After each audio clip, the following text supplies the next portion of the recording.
In this psychological success module, we're going to be taking a look at the negative self-talk side of things, which everybody does. We're human beings. It's a normal part of human behavior, but what we need to do is try and work against that and have strategies in place so that we can navigate our journey successfully without having to go through daily emotional turmoil about how we speak to ourselves, and everybody does it.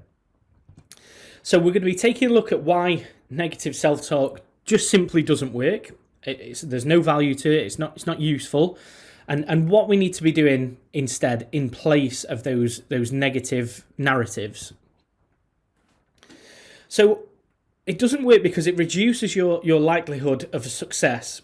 If you're berating yourself day to day, and let's say, for example, if you get like an 8 out of 10 on one day, and it's actually a really, really good day, a very good productive day, but you're a bit of a perfectionist, so that when you're thinking about getting a 10 out of 10, you start telling yourself off. Why didn't we get those extra 2 points? Why didn't we make that successful day 100% across the board? And if you keep doing that over and over again, you can become very, very demoralized very quickly with your journey. Of course, it reduces the enjoyment of your journey as well. If you've constantly got this inner turmoil going on, it's not going to be a very enjoyable journey at all. Not only that, it's that these thoughts are often genuinely inaccurate. So you can perceive, just like the example I've just given you there. Let's say, for example, you hit your steps for the day, you got to a gym session, you had the perfect amount of calories within an optimal range for weight loss, but you didn't quite stay hydrated as much as you wanted to. And also you slightly missed out on your protein targets, for example. Now, a day like this is actually a very successful day. That's excellent. We're not looking for perfection across the board every single day of the week. We're looking for consistency, because the next day your steps might be slightly under, but you're staying hydrated, hitting your protein targets, and having the optimal amount of calories. Happy days. Fantastic. So it's going to fluctuate. And it's all about the averages over the weeks and over the months as they go by. So you could perceive a day like that as, let's say, a 6 or a 7 out of 10, when in reality it's a 9 out of 10. You've done absolutely brilliant. So sometimes our perceptions on what's going on can get the better of us, and we just need to make sure that those thought processes aren't genuinely inaccurate. So just to put it into perspective, let's say you were starting your journey. Imagine, let's say we were working one-to-one with one another. Let's say in the first session, you asked me a question about the psychological aspects and what you should do there. What would your thoughts be if I said you always need to beat yourself up? Every single day, if it's not a 10 out of 10, you must include negative self-talk, berating yourself, beating yourself up, and so on, in order to have a fantastically successful journey. You would think I was nuts, and rightfully so. No professional would ever recommend beating yourself up as part of your journey. So therefore, let's reframe this. Let's reframe it as soon as we possibly can. Let's make sure that we're not beating ourselves up on a regular basis, because it doesn't do anything.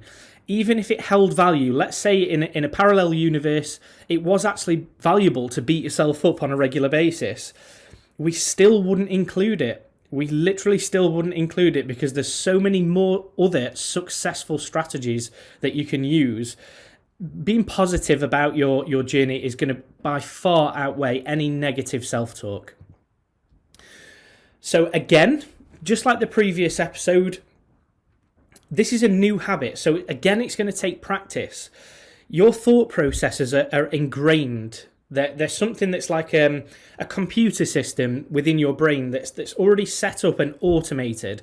So if this happens, then you talk negatively about yourself, for example. So we're going to have to take time practicing, basically catching yourselves on a regular basis and replacing that thought process with something positive. And this isn't just sort of wishful thinking or something like that. It's not something that's just a needless thing to do. It really is a massively positive impact on your results and on how you experience your journey.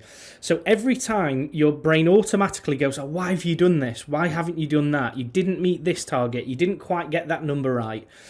Catch yourself and just say to yourself, I'm going to stay as objective as physically possible. Is it true that this is a 5 out of 10 day or a 4 out of 10 just because we've missed one or two numbers by a slight amount?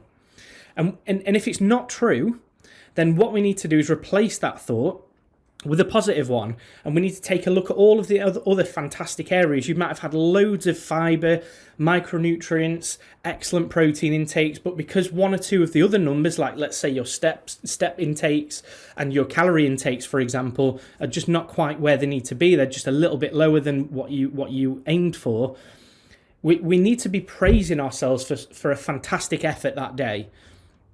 So I went over on my calorie intakes.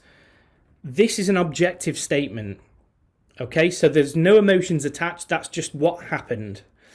The second bit is what humans do, and we add in this second layer of subjectiveness or having an emotional attachment to it in some way.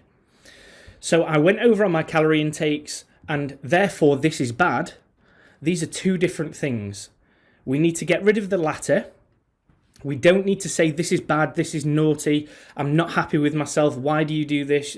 You know, you need to put more effort in, this isn't good enough. All of these types of phrases and negative self-talk don't do anything. Let's stay as objective as possible and say, I went over on my calorie intakes today. Tomorrow, I'm going to aim to be slightly under. That's it. That's all it needs. It doesn't need any of the additional bits and pieces that humans and our crazy brains layer on top of that, which causes problems for your journey. So hopefully that all makes sense. And this really, really is a massively beneficial practice. And it will take practice because, like we said, your brain goes on autopilot.